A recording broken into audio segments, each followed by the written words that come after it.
We'll just start up front. It's only been the last few years that I've really gotten more familiar with ONA, and I still have a lot more to learn. It's one of those topics that, like, the more you peel, the more layers you find, and also it's just a fascinating space. I use this term with you all too. I think of ONA as that shadow org chart. That has been used elsewhere too. I'm not coining that term by any means.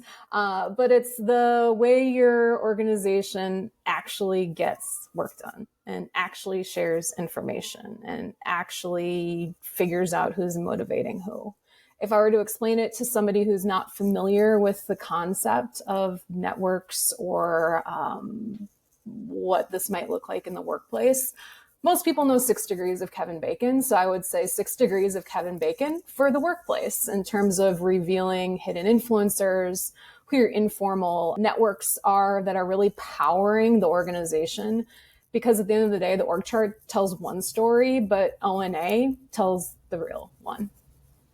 And was this something that you were introduced to through a vendor? Was this something that you had discovered out in the wild, maybe like from a LinkedIn post or an article? How did you even find out about ONA?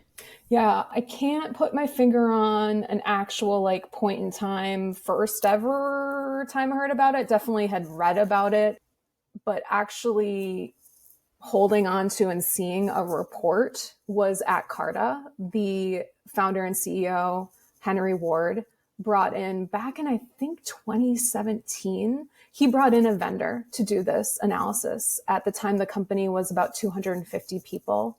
And I remember reading his blog post on it and looking at the report and just thinking, wow, that is fascinating to see the visualization. If you're not familiar with network visualizations, like a network graph is just visually very appealing and intriguing to try to unpack and look at. But the types of insights that could come from that I found really actionable just stuck out and stuck with me for some time. So knowing it was a passion of Henry's, he was bringing it also into not just a one-time event, but we actually used it as part of a complement to and another dimension of our performance management and our performance reviews. So I got really, really deep in it through that experience.